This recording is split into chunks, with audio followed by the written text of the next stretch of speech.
നമസ്കാരം സുഹൃത്തുക്കളെ, നിങ്ങളേവരെയും സുദർശനം ആസ്ട്രോളജിയുടെ പുതിയ ഒരു അധ്യായത്തിലേക്ക് നിങ്ങളെ സ്വാഗതം ചെയ്യുകയാണ്.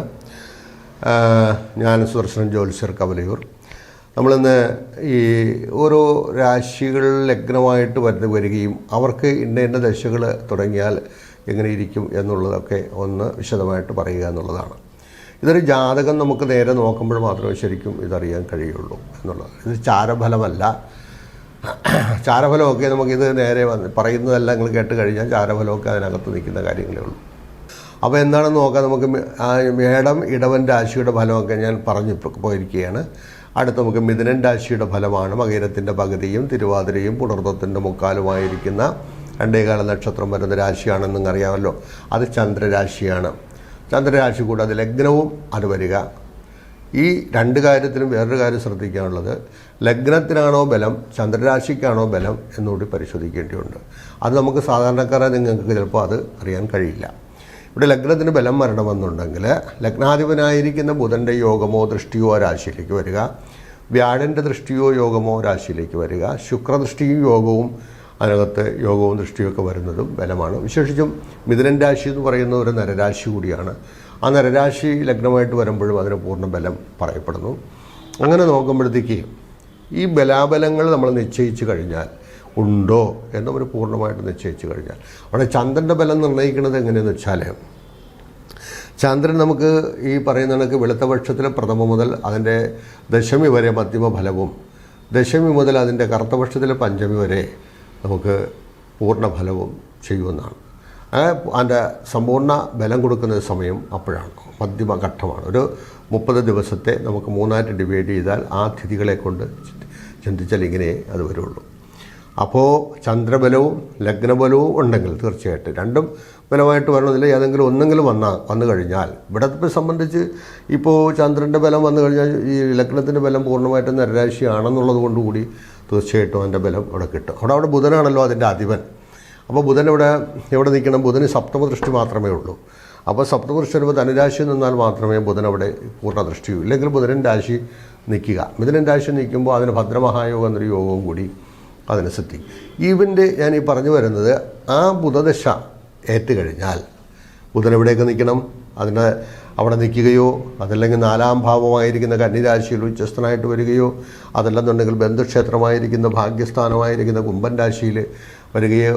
അപ്പോൾ മറ്റത് മകരൻ രാശി എന്ന് പറയുമ്പോൾ അഷ്ടമായിപ്പോയി ശനിക്ഷേത്രമാണെങ്കിലും, മറ്റത് കുംഭൻ രാശി ശനിക്ഷേത്രമാണെങ്കിലും അതിൻ്റെ 9ാം ഭാഗ്യാധിപന്, ആ ഭാഗ്യാധിപനോട് കൂടി നിൽക്കുന്നതായിരിക്കുന്ന ഗ്രഹമായാലും മതി ഈ പറയുന്ന ബുധൻ ഭാഗ്യാധിപനോട് ചേരുക. അപ്പോൾ ഭാഗ്യസ്ഥാന ഗതേ ശുഭേ എന്നുള്ള നിയമം അനുസരിച്ച് കൂടി അവിടെ ശുഭഗ്രഹമാണെന്നുണ്ടെങ്കിൽ, ഇപ്പോൾ ശുഭഗ്രഹമല്ല മിഥുനൻ രാശിയെ സംബന്ധിച്ചുള്ള ഭാഗ്യാധിപനായിരിക്കുന്ന ഗ്രഹം തീർച്ചയായിട്ടും ശനി തന്നെയാണല്ലോ. അപ്പോൾ അവിടെ ശുഭഗ്രഹം വരത്തില്ല. ഇനി മറ്റൊരു ശുഭനോടുകൂടി തന്നെ നിൽക്കുകയാണെന്നുണ്ടെങ്കിലും, പിന്നെ ഇവിടെ പ്രത്യേകിച്ച് പറയാനുള്ളത്, ഈ ബുധൻ പാവന്മാരോട് കൂടി ചേരുമ്പോൾ പാവനായിട്ട് തീരുമെന്നാണ്. അവിടെ അപ്പോൾ ചൊവ്വയോട് ചേർന്നാൽ ചൊവ്വയുടെ ഫലം ചെയ്യുമോ ചോദിച്ചാൽ അവിടെ അതല്ല വിഷയം. അതിന് ചൊവ്വയ്ക്ക് ബുധന് ആ പാപത്വം ഇല്ലാതായിട്ട് ശുഭത്വ അഭാവമാണ് ഇവിടെ സൂചിപ്പിക്കുക. ശുഭത്വ അഭാവം എന്നുള്ളതാണ്. ശുഭഫലങ്ങൾ നൽകുന്നതിൽ അത്ര സുഖകരമായിട്ട് വരത്തില്ല എന്നുള്ളതാണ്. അപ്പോൾ എന്തായാലും ഈ ബുധനെ കൊണ്ട് നമുക്ക് എന്തൊക്കെ ലഭിക്കും? ബുധനെ ഇവിടെ നേരത്തെ പറഞ്ഞതുപോലെ ലഗ്നത്തിലാണ് നിൽക്കുന്നതെങ്കിൽ ലഗ്നെ ബലിഷ്ഠേ, അവന് നല്ല ആരോഗ്യവും ഐശ്വര്യവും സമ്പത്തും സുഖമൊക്കെ ജന്മം കൊണ്ട് തന്നെ അവന് ലഭിക്കപ്പെടേണ്ടുന്നതായ സാഹചര്യങ്ങളുണ്ടെന്ന് പറയണം. ഏതുകൊണ്ടും നല്ല അനുഭവങ്ങൾ അവിടെ സിദ്ധിക്കുന്നതാണ്. വിശേഷിച്ചും ആ രാശിയിൽ ജഗതി പ്രസിദ്ധിയും അതായത് കീർത്തിയും നല്ല നല്ല ജോലികളിലൊക്കെ ഇരുന്ന് ജനങ്ങളുടെ പ്രീതി സമ്പാദിക്കാനും, വിശേഷിച്ചും ഭരണതലത്തിൽ തന്നെ അദ്ദേഹത്തിന് നല്ല അനുഭവങ്ങളും വിദ്യയും കീർത്തിയും സുഖവും ഒക്കെ അനുഭവിക്കാൻ യോഗം അവിടെ വിശേഷിച്ച് വൈദ്യശാസ്ത്രം പഠിക്കാനുള്ള യോഗവും ആ ബുധന് ഉണ്ടായിരിക്കും എന്നുള്ളതാണ്. കാരണം എന്താണ്?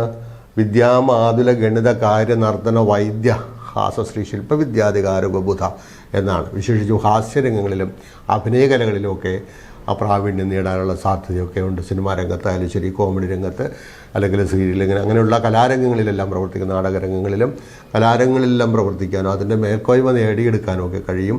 അപ്പോൾ അങ്ങനെയുള്ള കീർത്തിയും ശില്പവേലകളൊക്കെ ചെയ്ത് ജീവിക്കാനുള്ള സാധ്യതയും ശില്പവേലകളിൽ കൂടി ഔന്നത്യത്തിന് പ്രാപിക്കത്തക്ക യോഗവും ആ ബുധന് അവിടെ ഉണ്ട്. അപ്പോൾ ആ ബുധൻ അവിടെ നിൽക്കുകയും ഈ ദശാകാലം ഒരു പക്ഷേ വരുമ്പോൾ, ഈ ബുധൻ്റെ ദശാകാലം വരുമ്പോൾ തീർച്ചയായിട്ടും നമുക്ക് ആ രാശിയിൽ വരുന്ന സമയത്ത്, ഈ 4ാമത്തെ രാശിയിലാണ് ബുധൻ നിൽക്കണമെങ്കിൽ അതൊരു രാജയോഗമാണ്. മിഥുനൻ രാശിയിലും കന്നി രാശിയിലും ബുധൻ അവിടെ നിൽക്കുമ്പോൾ അതൊരു രാജയോഗമാണ്. തീർച്ചയായിട്ടും ആ രാജകീയമായ സുഖഭോഗങ്ങളോടുകൂടി നിങ്ങൾക്ക് ജീവിക്കാനുള്ള സാഹചര്യങ്ങൾ അവിടെ തീർച്ചയായിട്ടും ഉണ്ടാകും. അവിടെ ഒന്നിലധികം ഭവനങ്ങളെ നമുക്ക് കിട്ടിയെന്ന് വരും, വാഹനങ്ങൾ ഒന്നിലധികം വാഹനങ്ങൾ ലഭിച്ചെന്ന് വരും, അതുപോലെ തന്നെ ബന്ധുസുഖങ്ങൾ നേടിയെന്ന് വരും, ആരോഗ്യ മേഖലകളിലൊക്കെ നല്ല നല്ല നല്ല അനുഭവങ്ങൾ നമുക്ക് ശ്രദ്ധിക്കുന്നു വരും. മാത്രമല്ല സർജറി മുതലായിരിക്കുന്ന വൈദ്യശാസ്ത്രത്തിൽ കൂടിയാണെങ്കിൽ നല്ല സർജറി മുതലായിരിക്കുന്ന കാര്യങ്ങളൊക്കെ ചെയ്ത് പ്രാവീണ്യം അതിനകത്ത് പേരെടുക്കും. ഇങ്ങനെയൊക്കെയുള്ള ഗുണങ്ങളെല്ലാം ആ ബുധനുണ്ടാകും. അപ്പോൾ ഈ എഴുത്തും ഗണിതം വാക്കും എന്നുകൊണ്ടല്ല, ഗണിത വിദ്യകൾ ഓരോ ഗണിതത്തിൽ നമുക്ക് പ്രാവീണ്യം നേടാനും, വിശേഷിച്ചും ജ്യോതിശാസ്ത്രത്തിൽ തന്നെ ജ്യോതിഷം അഭ്യസിക്കാനും, ജ്യോതിശാസ്ത്രത്തിൽ അല്ലെങ്കിൽ ISRO മുതലായിരിക്കുന്ന അങ്ങനെയുള്ള സ്ഥാപനങ്ങളിൽ ജോലി ചെയ്യാനും, അതൊക്കെ വളരെ വളരെ നല്ല നല്ല അനുഭവങ്ങൾ ഇതിൽ കൂടി നമുക്ക് ലഭിച്ചു എന്ന് വരും. വിശേഷിച്ച് നമുക്ക് പിന്നെ സിവിൽ സർവീസിലോ മറ്റൊക്കെ കയറാനുള്ള IPS-ലോ IAS-ഓ IPS-ഓ അതല്ലെന്നുണ്ടെങ്കിൽ കേന്ദ്ര സർവീസിൽ ഇങ്ങനെയൊക്കെ നമുക്ക് ഏതൊരു തരത്തിൽ വേണമെന്നുണ്ടെങ്കിലും അതിനകത്ത് പ്രവർത്തിക്കാൻ, അല്ലെങ്കിൽ അതിന് വേണ്ടിയുള്ള പ്രവർത്തനങ്ങൾ നടത്തിയാൽ വിജയിക്കുമെന്ന് സാരം. ഇനി അതിലങ്ങനെ പ്രവർത്തിക്കുന്നവർക്കാണെങ്കിൽ അതിൽ കൂടുതൽ മേന്മ നേടിയെടുക്കാനുള്ള അവസരവും കൂടി ആ ബുധൻ്റെ കാലഘട്ടം നമുക്ക് അനുഭവിക്കേണ്ടി വരും. അങ്ങനെ ബന്ധു വളരെ സുഖകരമായിരിക്കുന്ന ഒരു സാഹചര്യത്തിലേക്ക് ഈ ദശാകാലം നമ്മെ നയിക്കും എന്നുള്ളതാണ്. അപ്പോൾ ഇവിടെ ഭാഗ്യാധിപതിയായിരിക്കുന്ന ബുധൻ്റെ ബന്ധവും കൂടെ വരുമ്പോൾ, അല്ല ശനിയുടെ ബന്ധവും കൂടി നമുക്കവിടെ വരുമ്പോഴോ, ആ ശനി അഷ്ടമാധിപത്യം കൂടി ഇരിക്കുന്നത് കൊണ്ട് അവിടെ നമ്മൾ ചിന്തിക്കാനുള്ളത്, ഭാഗ്യങ്ങൾ നമ്മൾ മാത്രം പറയുമ്പോൾ ഈ പറയുന്നതായ അഷ്ടമാധിപത്യം കൂടെ വരുമ്പോൾ ആ ഭാഗ്യത്തിൻ്റെ ഇടയിൽ നമുക്കുണ്ടാകുന്ന ചില വിഷമങ്ങൾ കൂടി അവിടെ വന്ന് ഭവിച്ചേക്കാം എന്ന് വരുന്നു. വിശേഷിച്ചും ഈ പറയുന്ന ബുധൻ്റെ ഈ ഘട്ടങ്ങളിലൊക്കെ നമുക്ക് ഏതെങ്കിലും ഒരു തരത്തിലുള്ള പാപൻ്റെ ദശാകാലം, പാപൻ്റെ സ്ഥിതിയോ മറ്റോ കാരണങ്ങളോ ദൃഷ്ടിയോ യോഗമൊക്കെ ബുധനും ഉണ്ടെങ്കിൽ നമ്മുടെ ശരിക്കുള്ള ശുഭഫലങ്ങളിൽ അല്പം അത് കുറഞ്ഞു പോകാനുള്ള സാധ്യത അവിടെ ഉണ്ട്.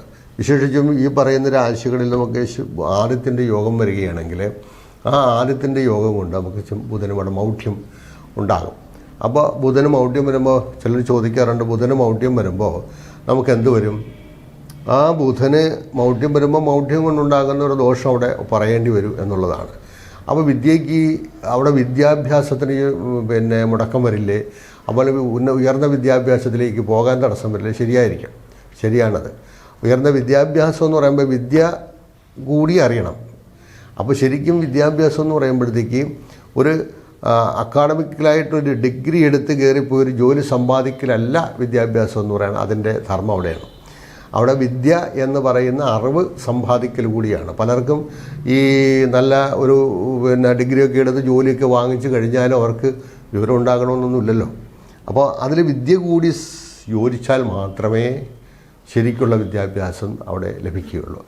അങ്ങനെ ചിലപ്പോൾ ബുധൻ ഇങ്ങനെയുള്ള ചില ചെറിയ ദോഷങ്ങൾ അവിടെ മൗഢ്യം കൂടി വന്നു പോയാൽ ചില കാര്യങ്ങളൊക്കെ അപ്പോൾ ഉയർന്നു പോകാനിടയൊക്കെ ഉണ്ടെന്നുണ്ടെങ്കിലും ചിലപ്പോൾ അതിൽ ചില ഈ പറയുന്ന കണക്ക് പുള്ളിക്കാരൻ്റെ ഒരു പിഴ എന്നൊക്കെ ചിലപ്പോൾ ഇടയ്ക്ക് പറയാറില്ല. വാക്പിഴയൊക്കെ നമുക്ക് സംഭവിക്കാനുള്ള സാധ്യതയൊക്കെ, അദ്ദേഹത്തിന് ചില ദുരാരോപണങ്ങളൊക്കെ ആ സന്ദർഭങ്ങളിൽ ദുരാരോപണങ്ങളൊക്കെ വരാനും എടുക്കാനും ഒക്കെ സാധ്യതകൾ കൂടി ആ ബുധനെ സംബന്ധിച്ച് ഇവിടെ ഉണ്ട്.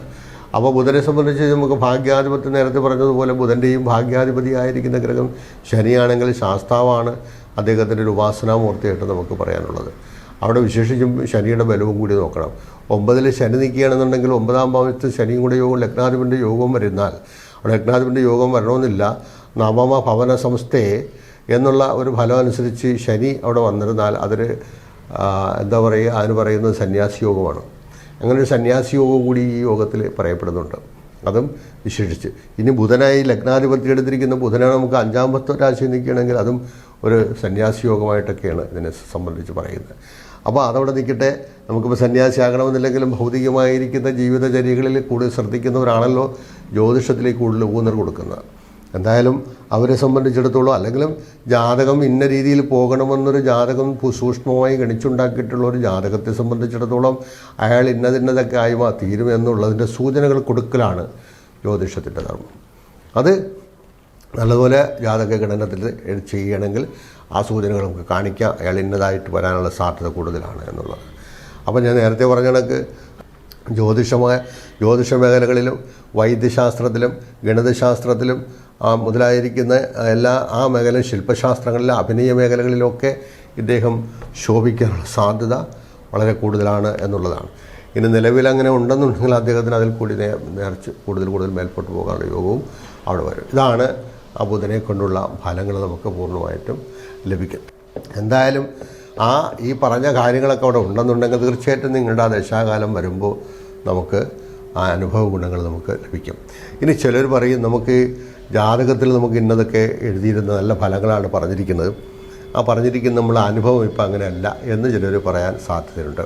പക്ഷേ അവിടെ ആ ഗണിതത്തിൽ ഒരുപക്ഷെ എന്തെങ്കിലും ചില പാകപ്പിഴകൾ വന്നു പോയതാണോ എന്നൊക്കെ നമുക്ക് ചിന്തിക്കേണ്ടത്. മാത്രമല്ല ജാതകത്തിൽ നല്ല ഫലം വരികയും നമ്മുടെ പ്രസൻറ്റ് കാലഘട്ടത്തിൽ നമുക്കത് ചില ദുരിതങ്ങൾ അനുഭവിക്കുകയും ചെയ്യുന്നുണ്ടെങ്കിൽ അപ്പോൾ ആ ഘട്ടത്തിൽ എന്താണ് നമുക്ക് ദോഷമായിട്ട് സംഭവിച്ചിട്ടുള്ളത് എന്നുകൂടി പ്രശ്ന ചിന്തയിൽ കൂടി വേണം അത് മനസ്സിലാക്കാനുള്ളത്. അതൊരു പ്രശ്നം നോക്കിയിട്ട് അതിലെന്തെങ്കിലും ആ ഘട്ടത്തിൽ എന്തെങ്കിലും വല്ല ശത്രുദോഷങ്ങളോ ആഭിചാരങ്ങളോ അല്ലെങ്കിൽ മറ്റ് ദുരിതങ്ങളോ ഏതെങ്കിലും കടന്നുകൂടിയിട്ടുണ്ടെന്ന് കൂടിയൊക്കെ ആ സമയത്ത് ചിന്തിച്ച് അതിൻ്റെ പരിഹാരം ചെയ്തു പോയി കഴിഞ്ഞാൽ ആ ദോഷങ്ങൾ മാറും. എന്താണ് ശരീരത്തിൽ നമുക്ക് എന്തെങ്കിലും ശരീരത്തിൽ വൈറ്റമിൻ, പ്രോട്ടീൻ, അയണിൻ്റെയൊക്കെ കുറവുകൾ വന്നാൽ നമ്മൾ എന്താണ് ചെയ്യുക? നമുക്ക് അപ്പോഴും തന്നെ അതിനൊരു ഡോക്ടറെ കാണുക, അതിനുള്ള മരുന്നുകൾ സേവിക്കുക. മരുന്ന് സേവിക്കുമ്പോൾ അതെല്ലാം ബാലൻസ് ചെയ്യും. ഇത് പറയുന്നത് പോലെ തന്നെ ജ്യോതിഷത്തിൽ കൂടി എന്തെങ്കിലും ദോഷങ്ങൾ നമുക്ക് ഗ്രഹസ്ഥിതികളും അനിഷ്ടഭാവസ്ഥിതികളും ഒക്കെ വന്നു കഴിഞ്ഞാൽ അതിന് നമ്മൾ തീർച്ചയായിട്ടും അതിൻ്റെ പരിഹാരങ്ങൾ നമ്മൾ കാണണം. എന്തായാലും നിങ്ങൾക്ക് എന്തെങ്കിലും വ്യക്തിപരമായ കാര്യങ്ങൾ കൂടുതൽ അറിയണമെന്നുണ്ടെങ്കിൽ, താല്പര്യമുണ്ടെന്നുണ്ടെങ്കിൽ അതിന് ഫീസുണ്ടാകും. നിങ്ങൾക്ക് വിശദ വിവരങ്ങൾ വാട്സാപ്പിലേക്ക് നിങ്ങൾക്ക് അതിൻ്റെ ഡീറ്റെയിൽസൊക്കെ തരാം. ജ്യോതിഷം പഠിക്കാനോ ജ്യോതിഷം, വാസ്തുശാസ്ത്രം, മന്ത്രശാസ്ത്രങ്ങൾ, അതുപോലെ തന്നെ നിങ്ങൾക്ക് ആധ്യാത്മിക വിഷയങ്ങൾ ഏത് വേണമെങ്കിലും നിങ്ങൾക്ക് പഠിക്കാനും അതിൽ കൂടി നിങ്ങൾക്ക് സർട്ടിഫിക്കറ്റുകൾ നേടിയെടുക്കാനും കഴിയും. അതിന് തിരുവിതാംകൂർ ജ്യോതിഷ പരിഷത്തിൻ്റെ ഒരു സംഘടന, ഞാൻ അതിൻ്റെ പ്രസിഡൻ്റാണ്. അപ്പോൾ നിങ്ങൾക്ക് ജ്യോതിഷത്തിൽ നിങ്ങൾക്ക് എത്രത്തോളം പ്രാവീണ്യം നേടിയെടുക്കാമോ അതെല്ലാം നിങ്ങൾക്ക് ചെയ്യാൻ കഴിയും. ചെയ്താൽ നിങ്ങൾക്ക് അതിൻ്റെ അനുഭവം ഈ സർട്ടിഫിക്കറ്റോടുകൂടി നിങ്ങൾക്ക് പുറത്തു പോകാനും കഴിയും. ഓൺലൈനായിട്ടാണെങ്കിൽ നമുക്ക് ജ്യോതിഷമൊക്കെ പഠിക്കാവുന്നതാണ്. എന്തായാലും നല്ലത് വരട്ടെ. ഈ പറഞ്ഞ കാര്യങ്ങളെല്ലാം നമ്മൾ ചെയ്ത് നമുക്ക് നല്ലത് വരട്ടെ എന്ന് പ്രാർത്ഥിച്ചുകൊണ്ട് നിർത്തുന്നു. നന്ദി, നമസ്കാരം.